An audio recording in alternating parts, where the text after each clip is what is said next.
Welcome to the League-Kempner House. We're a nonprofit dedicated to restoring and preserving this incredible mansion. Check out our website, league-kempnerhouse.org, for more information about events and ways to support the restoration efforts. Watching us on YouTube is just one way you can help. Today I'm going to pick up where I left off on the crumbling front porch video. If you haven't seen it, I'd urge you to go take a look at it first.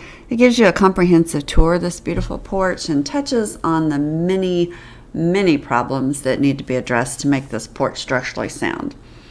For those of you who watched the video, you'll remember this. Stuff falling down is not so much of a problem, that's more cosmetic. What's the problem is what's causing it, and that's the rust in these. The porch is in really serious condition. It's worse than anything else I've encountered in the house to date. The front door can't even be used because there's a major tripping hazard just as you come up the front steps. The repairs are going to be extensive, complicated, and expensive. I've met with multiple contractors and structural engineers, and no one has ever even gotten back to me with a solution. It seemed like an overwhelming task, and it's taken me over a year, but I've come up with my own plan. So I've been in North Carolina for about 9 days dog sitting, and I'm a little bored because I've never had so much downtime in my life. So I've been in the recycling, and I made a little model to show you what's going on with the porch. So here's the house, here's the porch, here's the arches, and here's the porch floor. And it's constructed like you've seen in the picture with steel beams with brick arches in between.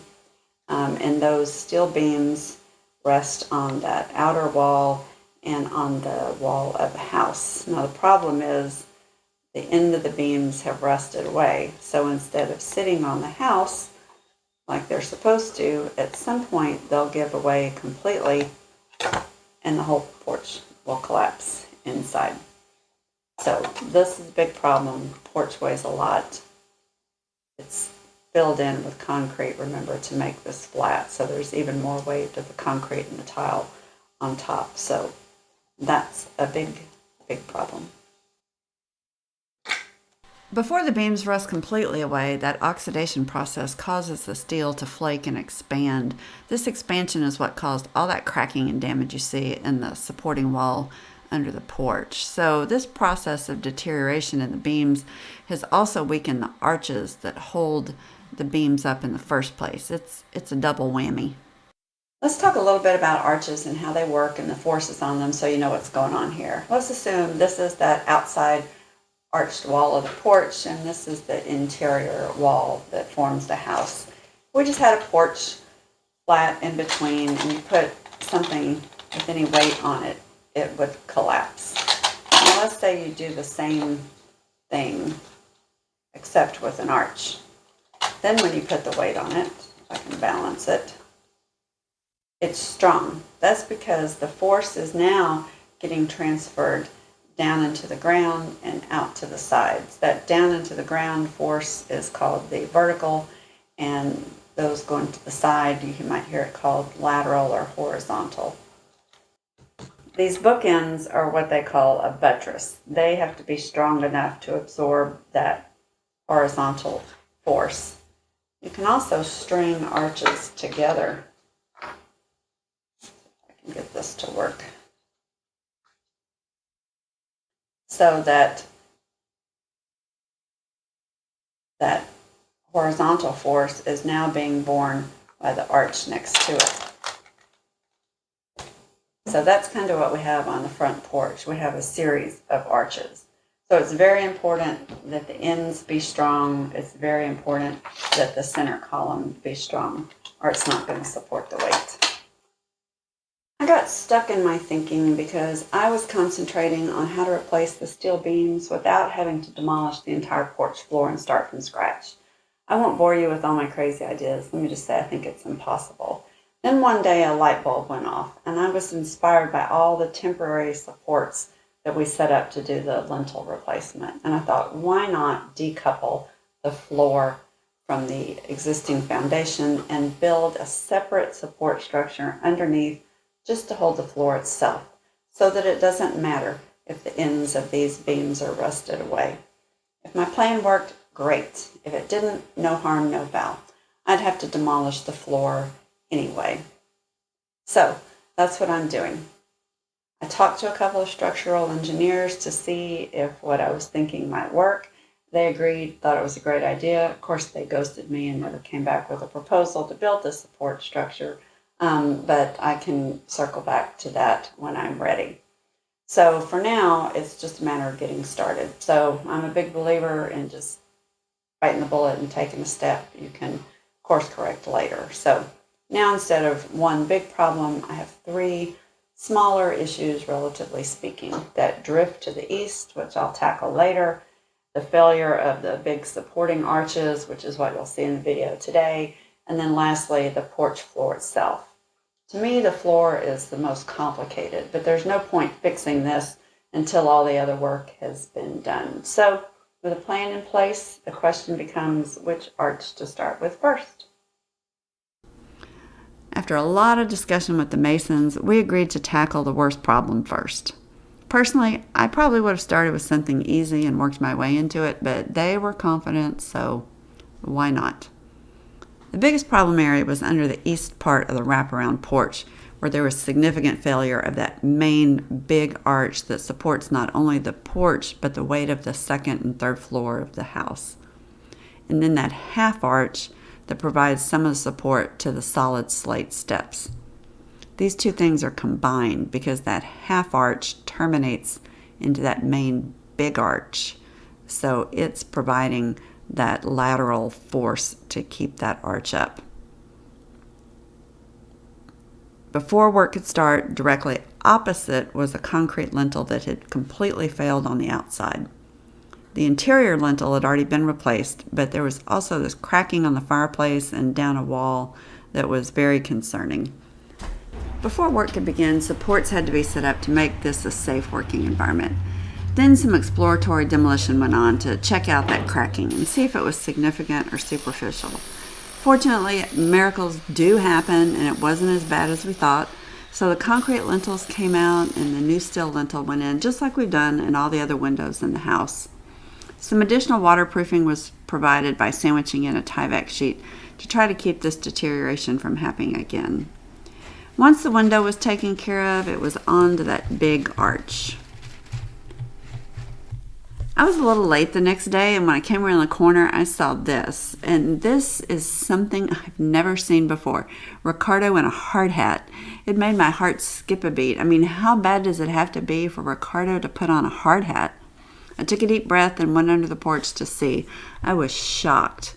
There was so much activity. I was met by a giant pile of bricks, and supports were everywhere, lots of them. A wood arch was being constructed that would serve as the form for that main big supporting arch. It was a little bit frightening, but at the same time, it was so exciting to see this work get underway. If I had any doubts about my plans, it didn't matter because there was no turning back. That big main arch and the half arch supporting the stair were completely gone, and cleanup was underway. Normally it takes a lot of time to clean the bricks up because there's mortar stuck to them, but if you remember that picture from this area before demolition, there was no mortar holding that arch together, so the bricks were perfectly clean. I'm guessing the demolition went fast. For the first time, we could clearly see the ends of those I-beams that had been embedded in the brick. Some were badly deteriorated but still had some strength remaining, and some were completely gone. This was no big surprise, but it was a little shocking to actually see it with my own eyes. It convinced me immediately that the secondary structure to support the floor was going to be absolutely necessary. After cleaning up, the guys brought in that wooden form they'd built and started setting it in place. It actually took quite some time because it was important that it be anchored properly so it could support all the weight of the bricks and mortar that were going to be put on top of it. It also needed to be positioned correctly so that the arch lined up properly and that it wasn't in there twisted.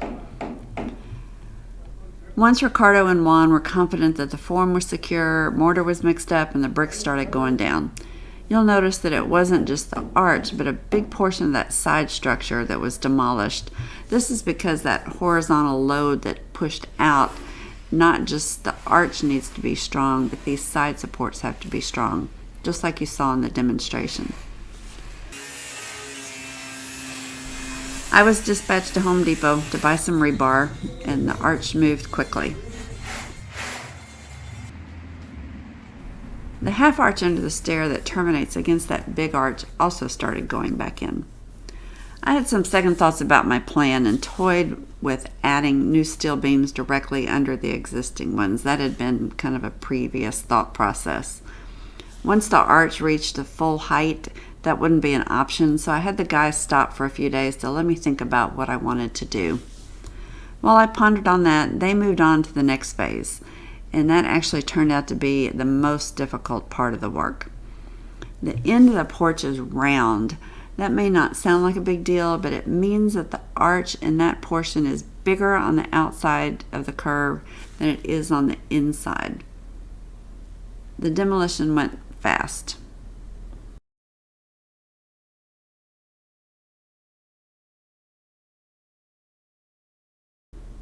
When this section was demolished, lots of cool things could be seen. It showed a clear cross-section of the porch floor construction. It looks identical to the drawing I've been showing you.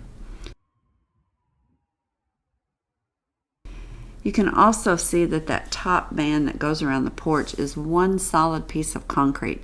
It must have been formed up and poured continuously before the rails and columns were added.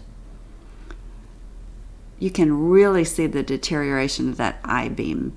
It should be firmly held in the wall. And look, there's just almost nothing left of this one. Building the form for this complex arch took time to figure out how to follow that line of the curve and keep the arch plumb. I hope you can see this. It's kind of complicated because this is a round porch. The curve in the back is different than the curve in the front. So here it is from the inside. You can see the outer side is longer because it's on the outside of the curve. So that's what the board up there is for, to trace the exterior line of the brick. Then it got harder. The brick in these arches is laid in a pattern to mimic stone blocks once they're plastered over. Trying to get the pattern laid out was a nightmare. We all took turns trying to figure out the best way to do it while still maintaining the layout you needed to keep the arch strong. My brain finally kicked in and remembered that all these arches are coming down eventually, so why not just take the plaster off one and reveal the brick pattern and copy it? Being able to see the pattern was a game changer, and the work was back on. Just like everything else they do, once these guys get on a roll, things move pretty quickly, so it was exciting to see this part of the arch going back in. And you can see how that pattern of the way the bricks are laid is going to create that stone-like effect once these are plastered over. There were 2 sets of these arches in the round area. After learning from the first one, the guys held up a full sheet of plywood and traced the outer arch and then the inner arch to build a better form. They couldn't use the first one because the sizes were slightly different. It's only been a couple weeks since the work was done, and I can't even remember what I was sighing about this time. Oh dear. From reviewing my videos, apparently I say, oh dear, a lot. From the looks of Ricardo, we were clearly discussing another problem, but for the life of me, I don't remember what it was. I made my mind up to stick with my plan and not try to add new steel beams, so it was back to the arch under the stair to finish up. Look how bad this beam was. About a 3-foot length of the bottom portion completely fell off. Is that part of the railroad or part of the beam? These first 2 arches in the round wall took quite a bit of time, but they turned out great. So it was on to the next set. With everything learned in doing the hard arches, it was easier and it went much faster to do the ones in the straight wall. The next round of demolition exposed another cool find. And no, it's not that horrid, destructive vine. Although in this section, that vine was everywhere. Left unchecked, I swear it could take down this house in just a few years. With these arches down, I could see underneath one of the porch columns, and I learned something unexpected. I always assumed the columns rested on the square boxes, but they didn't. They came all the way down to the floor of the porch, and they were made from whole trees. They're not just hollow columns like I've seen on other houses. They are the complete tree trunk. These posts are probably cypress or maybe old-growth pine. I don't know, but whatever they are, they're still very solid. For some reason, they decided to do 2 arches at the same time, which did freak me out a little bit because the porch just looked really precarious. I was shocked driving up and seeing how it looked like this, but it was more validation of my plan to support the porch floor from underneath independently from the arches. It's going to be a long time before I can afford to have the plaster put back, and probably longer to find somebody skilled enough to do it. So I came up with a way to disguise the brick for the next year or 2 or 5 or 10. I mixed up some watery Portland cement and painted it on in a thin wash to stain the brick gray. It turned out better than I expected on my test area, so I'm going to do the whole porch once the brickwork's finished. I've ordered some powdered pigments to play around with the color to see if I can get an even closer match. From the street, you don't even notice it. There's a lot more to do, so I'm going to stop for now and leave you with these wacky videos my phone did all by itself. It even added the music. When I get back from babysitting this little stinker in North Carolina, we're going to finish up the masonry and build that temporary support structure underneath to mimic the permanent one I have in mind, kind of a trial run. After that, I'll be on the hunt for a structural engineer to get the official design, and then I'll tackle the floor of the porch that's humped up. As always, I'll end with a plea for you to hit the like button to help other renovation junkies find this channel on YouTube. And be sure and subscribe and turn on your notifications if you'd like to find out when new videos are posted. Be sure and leave me a comment if you have any questions or something in particular you'd like to see. We'll see you soon.